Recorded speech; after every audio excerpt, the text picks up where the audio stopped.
ఎందుకు రామ్ నేనంటే నీకు అంత ఇష్టం? ఎందుకంటే నువ్వు నాన్నవి కదా. Watch our film Anaganaga premieres May 15th only on ETV Win.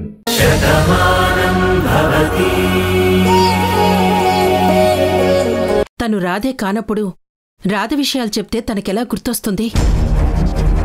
అవన్నీ ఇప్పుడే కదా తెలిసింది.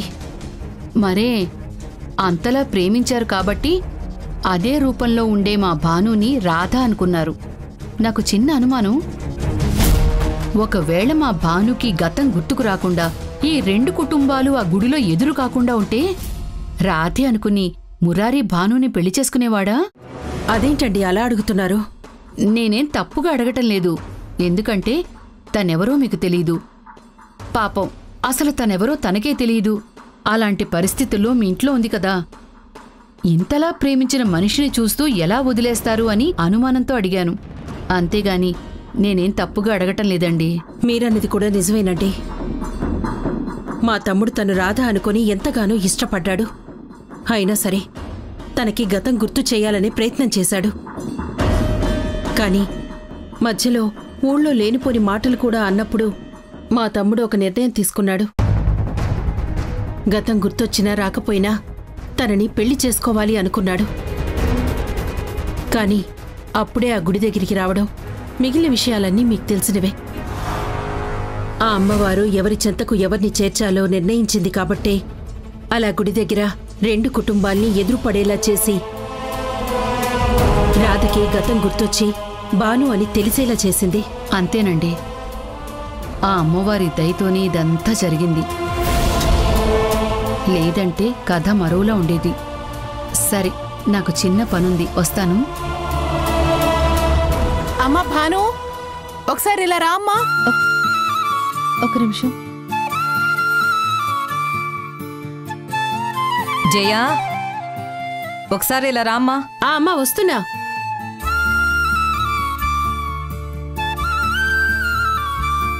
అమ్మ బాను, ఒకసారి ఇలా రామ్మా. ఏంటత్తయ్య గారు? ఇలా కూర్చోమ్మా. ఇలా వచ్చి కూర్చోమ్మా. బాబు నువ్వు కూడా.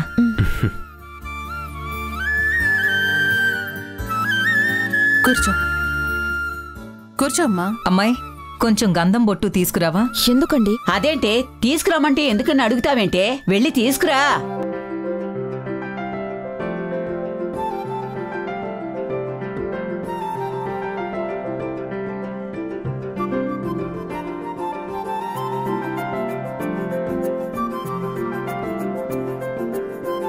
బొట్టు పెట్టు.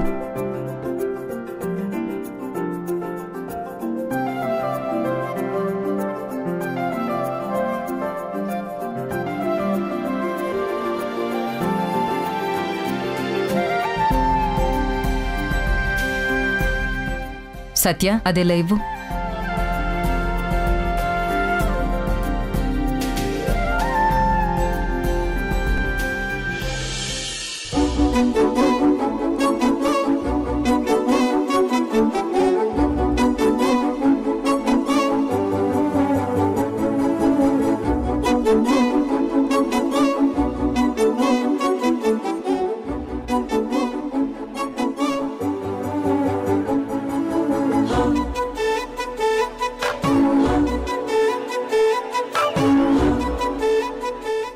ఇప్పుడు ఇవన్నీ ఎందుకండి?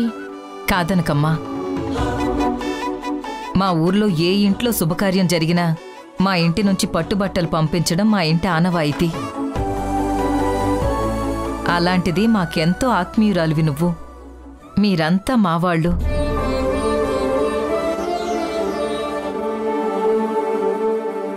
ఈరోజు మీ ఇంట్లో ఒక శుభకార్యం జరుగుతుంది. అందుకే మా ఇంటి తరపు నుంచి పసుపు కుంకుమ నీకిస్తున్నాను. కాదనుకు. చీర చాలా బాగుందండి. మా అమ్మ సెలెక్ట్ చేసిందంటే అంత గొప్పగానే ఉంటుంది మరి.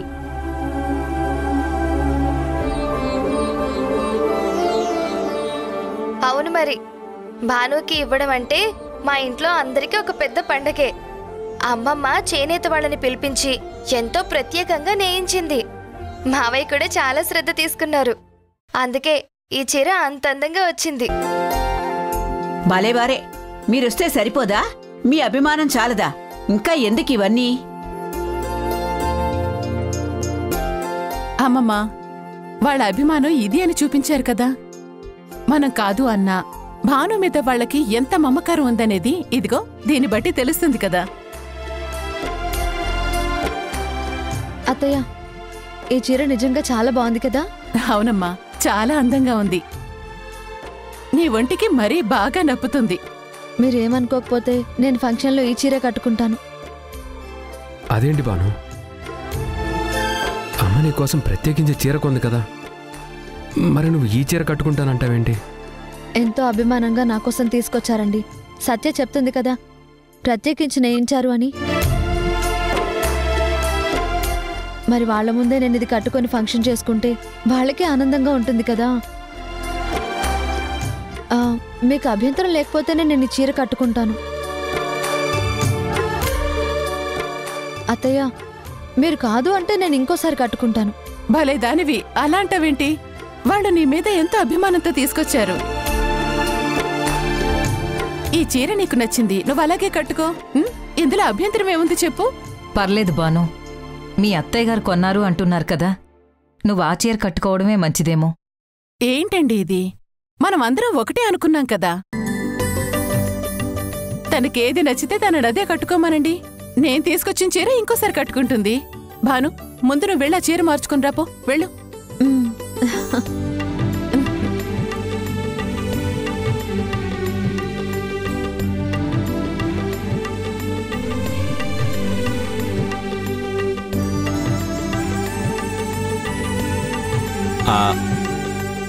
అలాగా, సరేనండి. రే, అందరూ లోపలుంటే నువ్వు ఒక్కడు ఏం చేస్తున్నావు ఇక్కడ? అదేరా, క్యాటరింగ్ వాళ్ళకి ఫోన్ చేస్తున్నాను, టైంకి తీసుకురావాలి కదా. ఇంకా రాలేదు. టైం ఎంత అయిందో చూడు.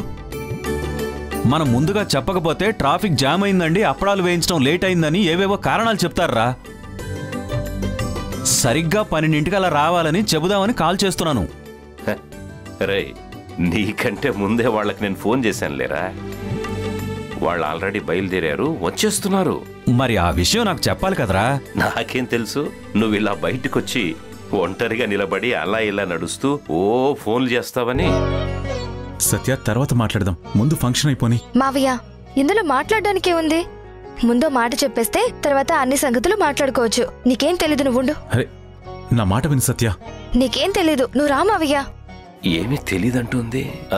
ఏంటమ్మా, ఊరు మొత్తం హీరోలా చూసే మీ మావయ్యకి ఏమీ తెలీదని చేయి పట్టుకుని లాక్కొస్తున్నావు? ఏమైందేంటి? అంకుల్, మిమ్మల్ని ఒక మాట అడగొచ్చా? భలేదానివే, ఒక్కటి కాకపోతే 100 అడుగు. మనమందరం ఒకటే అనుకున్నాక ఇలా ప్రత్యేకంగా అడగాల అని అడగడం ఎందుకు? ఏమిటో చెప్పు. అదే, మీరు ఒకప్పుడు రాధని చూశారని మాకు తెలిసింది. తనని మీరెక్కడ చూశారు, ఎలా కలిశారు, అది కొంచెం మాతో చెప్తారా? నిజమేనమ్మా. ఒకరోజు మా చాందినిని హాస్పిటల్కి తీసుకెళ్తూ నా చెల్లెలు నా కొడుకు రాధని చూశారు. కానీ అనుకోకుండా తను వాళ్ళకి కనిపించకుండా మిస్ అయిపోయింది. అదే విషయం ఇంటికొచ్చి చెప్పారు. మేము మా భానుయే మాకు తెలియకుండా ఇదే ఊర్లో ఎందుకుంటుంది అని తన గురించి వెతకడం మొదలుపెట్టాం. నేను కూడా వస్తాను అంటే మా అబ్బాయి అల్లుడు వద్దు అన్నారు.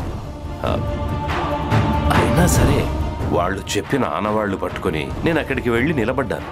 సరిగ్గా అదే సమయానికి రాధ బండి మీద వచ్చింది. తనను చూస్తూ భాను అనుకుని భాను భాను అని అరుస్తూ తన వెనక పడ్డాను. తన పేరు అది కాదు కాబట్టి తను వెనక్కి తిరిగి చూడలేదు. నేను అలాగే పరిగెడుతూ వెళ్ళానా, తను నన్ను చూసి ఎవరో అనుకుని జాగ్రత్తలు చెప్పి మరీ వెళ్ళిపోయింది. ఆ తర్వాత నాకు యాక్సిడెంట్ జరిగింది. హాస్పిటల్లో చేర్పించారు. ఆ తర్వాతే నాకు తెలిసింది హాస్పిటల్లో చేర్పించింది తనేనని. అప్పుడే కదా మావయ్య మనం భానుని తీసుకుని అదే హాస్పిటల్కి వెళ్ళాం.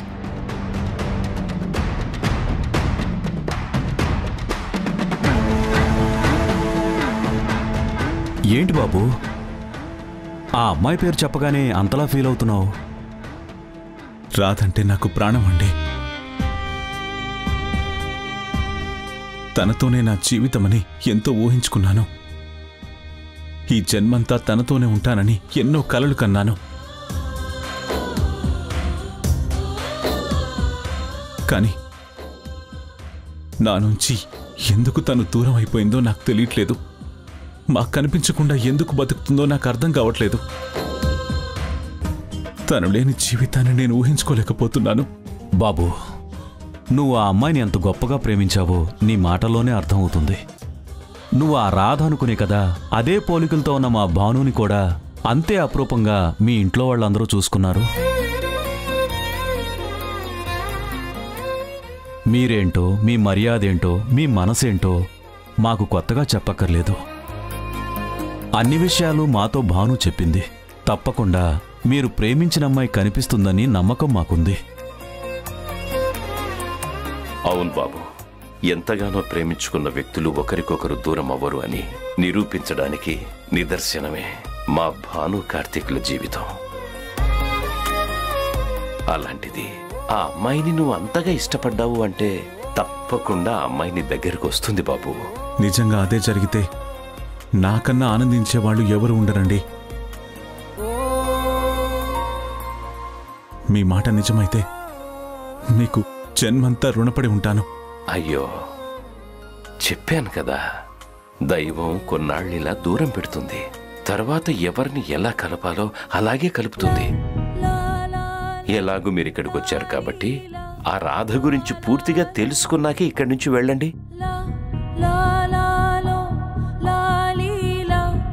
మా పార్థును వెళ్ళి ఆ ఏరియాలో ఎంక్వైరీ చేయమంటాను. మీకు ఖచ్చితంగా కనపడుతుంది. మీరిద్దరూ కలుస్తారు, సుఖంగా ఉంటారు. బాబు, ఏంటయ్యా ఇది? చూడయ్యా, నాకు మా కార్తీక్ ఎంతో, నువ్వు కూడా అంతే బాబు. మా కష్టాన్ని మీరు తీర్చారు. ఇప్పుడు మీరు పడుతున్న బాధను మేం తీర్చకుండా ఎలా ఉంటాం బాబు? తను తప్పకుండా మీకు కనిపిస్తుంది. నా మాట నమ్మండి. చాలా థ్యాంక్స్ అంకుల్.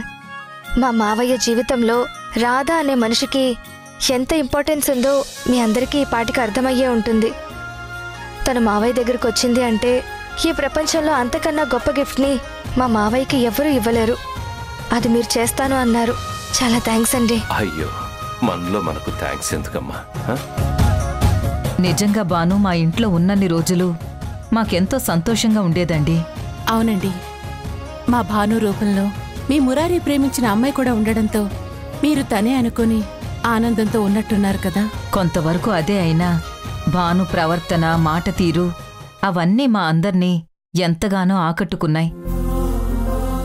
ఆ అమ్మాయి తను ఎవరో తనకు తెలియని పరిస్థితుల్లో ఉన్నా సరే తను ఒకరి కోసం చేసే పనిలో కానీ చెప్పే మాటల్లో కానీ ఎక్కడా ఎలాంటి మార్పు రాలేదు. నిజంగా అందరి గురించి ఇంత గొప్పగా ఆలోచిస్తుందని నేనెంతగానో మురిసిపోయాను. మా భాను మంచితనం అదేనండి. ఎలాంటి సమస్యలు ఎదురైనా ఆ సమస్యని పరిష్కరించి అందరూ కలిసి ఉండాలనే కోరుకుంటుంది. ఎప్పుడూ కుటుంబాలు కలపాలని తను ఆలోచిస్తుంది. ఈ ఇంట్లో ఎన్నో సమస్యలొచ్చాయి. భానుని ఇంటి నుంచి పంపించడానికి ఒకప్పుడు మేమెన్నో రకాలుగా ప్రయత్నించాం. కాని వాటన్నిటినీ అధిగమించి మేమందరం భాను గురించి ఎదురుచూసేలా, తను లేకపోతే ఎలా అనే పరిస్థితి వచ్చేలా తను అభిమానంతో మా అందర్నీ మార్చుకుంది. అందుకే భాను అంటే మా అందరికీ అంత ఇష్టం. అవునండి, ఈ విషయాలన్నీ నేను తెలుసుకున్నాను. ఇలాంటి అమ్మాయి 100కో 1,00,00,000కో ఒక్కరుంటారు. మీ అదృష్టం తను మీ ఇంట్లో ఉంది. అవును, ఇంతకీ తన ఆరోగ్య పరిస్థితి ఎలా ఉంది? డాక్టర్ ఏం చెప్పారు? బయటికి తను బాగానే కనిపిస్తుంది. ఆరోగ్య సమస్యలు కూడా ఏవీ లేవు. కానీ మానసిక ఆందోళనంటూ ఒకటుంటుంది కదా. ఏ భార్య ఎప్పుడూ వినకూడనటువంటి మాటేంటంటే తన భర్త జీవితంలో తను తప్ప మరొకరు ఉన్నారు అనేటువంటి మాట. ఆ మాట వింటే ఎవరు మాత్రం తట్టుకోగలరు? భాను లాంటి అమ్మాయి అస్సలు తట్టుకోలేదు. ఇప్పుడు తన పరిస్థితి అదే. భాను లేదు, ఇకెప్పటికీ తను రాదు అని తననే తలుచుకుంటున్నటువంటి నా కొడుకు ఏమైపోతాడోనని భయపడి నేను నీలిమతో పెళ్లి చేశానండి. ఇప్పుడు తను తిరిగొచ్చిందన్న ఆనందం మా అందరికీ ఎంతుందో ఆ నీలిమ విషయం తెలిస్తే భాను ప్రాణానికి ఎలాంటి ప్రమాదం వస్తుందోనని మాకు అంతే భయం కూడా ఉంది. అందుకే నిప్పులాంటి నిజాన్ని అందరం దాచి భాను దగ్గర నటిస్తున్నామే కాని ఈ అగ్నిపర్వతం ఎప్పుడు బయటపడుతుందా, ఎలాంటి మంటలు రేగుతాయా అని అందరిలోనూ ఒకే రకమైనటువంటి భయం. ఈ విషయాన్ని బయటికి చెప్పుకోలేక, భానుతో ప్రశాంతంగా ఉండలేక నా కొడుకు కూడా ఎంతలా నలిగిపోతున్నాడో నాకు తెలుసు. కానీ ఏం చేయగలం చెప్పండి? జరిగిన దాన్ని వెనక్కి తీసుకురాలేము. అలా అని భానుకి నిజమో చెప్పలేము. కనీసం ఈ 6 నెలలైనా తను ప్రశాంతంగా ఉండాలి. అప్పుడు తను మానసికంగా కొంత కోలుకుంటుంది. ఆ తర్వాతే తనకి ఇలాంటి నిజాలు చెప్పాలి అని డాక్టర్ చెప్పారు. అందుకే ఇప్పుడు ప్రతిరోజు మాకొక కత్తి మీద సాములాగే జరుగుతుంది. చూశారా, ఆనందంలో కూడా బాధ ఉండడం అంటే ఇదేనేమో. లేదు అనుకున్న అమ్మాయి తిరిగొచ్చిందన్న సంతోషం మీ అందరిలోనూ ఎంత కనిపిస్తుందో, ఇప్పుడొక నిజాన్ని దాచడానికి మీరు పడుతున్న భయం కూడా అంతలాగే కనిపిస్తుంది. దేవుడు ఎందుకు ఇలాంటి పరీక్షలు పెడుతూ ఉంటాడో. ఎంతగానో ప్రేమించిన రాధని నా కొడుక్కి దూరం చేసి అక్కడ పరీక్ష పెడుతున్నాడు. ఇక్కడ మీ మనిషిని దగ్గర చేసి ఒక నిజాన్ని దాచేలా చేసి మీకు పరీక్ష పెడుతున్నాడు. కుటుంబాలు వేరైనా మన ఇంట్లో పరిస్థితులు మాత్రం ఒక్కలాగే ఉన్నాయి. అవునండి, అందుకే మన మధ్య ఈ స్నేహం కూడా ఇలా చిగురించిందేమో.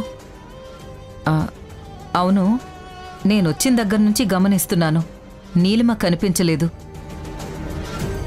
ఒకసారి ఆ అమ్మాయిని చూడాలనుంది. తప్పకుండానండి, మీరిక్కడే ఉండండి, నేను వెళ్ళి నీలిమని తీసుకొస్తాను.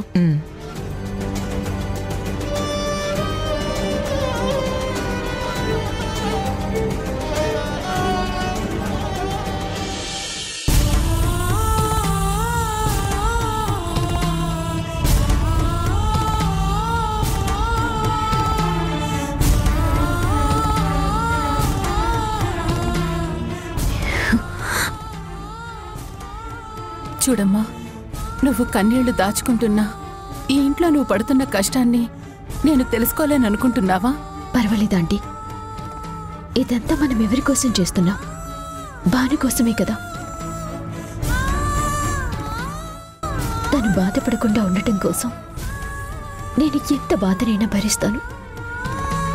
నీ తప్పు లేకుండా భాను నేను అన్నేసి మాటలు అంటుంటే మాకు బాధగానే ఉంది ఇలిమా. కానీ ఏం చేస్తాం, నేను పొరపాటున ఏదైనా అంటే తను ఇంకెలా అర్థం చేసుకుంటుందో అని నాకు కూడా భయంగానే ఉంది. నీ పరిస్థితిని అర్థం చేసుకున్నాను కార్తీక్. నువ్వేం మాట్లాడినా అది ఖచ్చితంగా తప్పే అవుతుంది. నువ్వు నా వైపు ఉన్నావన్న అనుమానం కూడా బానుకొస్తుంది. అలా రాకూడదు.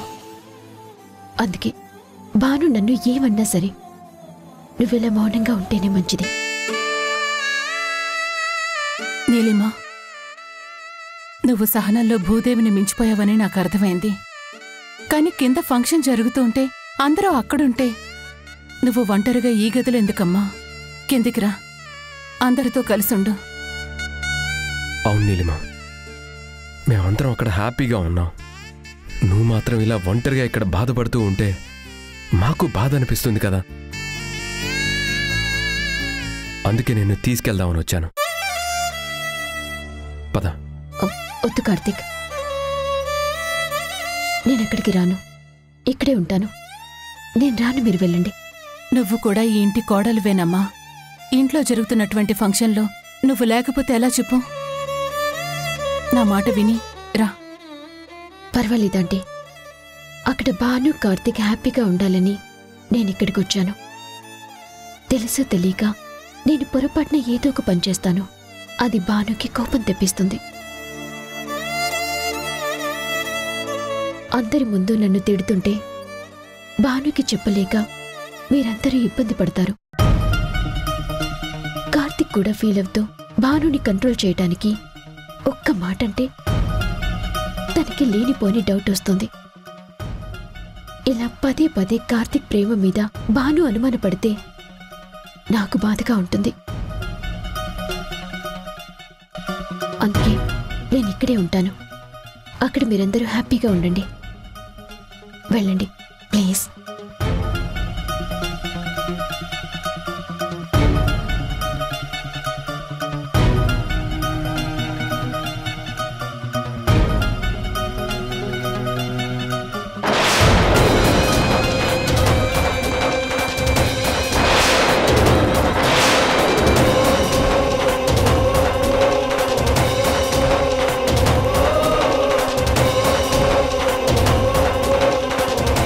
అదేంటి నీలిమ మెళ్ళో తాళుంది?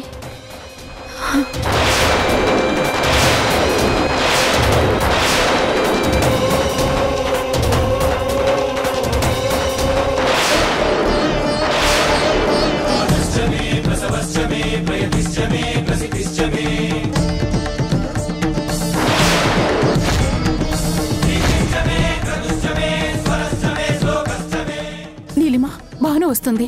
తనకు ఆ తాళి కనిపించకూడదు. అవును లిమా, పొరపాటున చూసిందంటే చాలా పెద్ద గొడవ అవుతుంది. లోపల పెట్టుకో.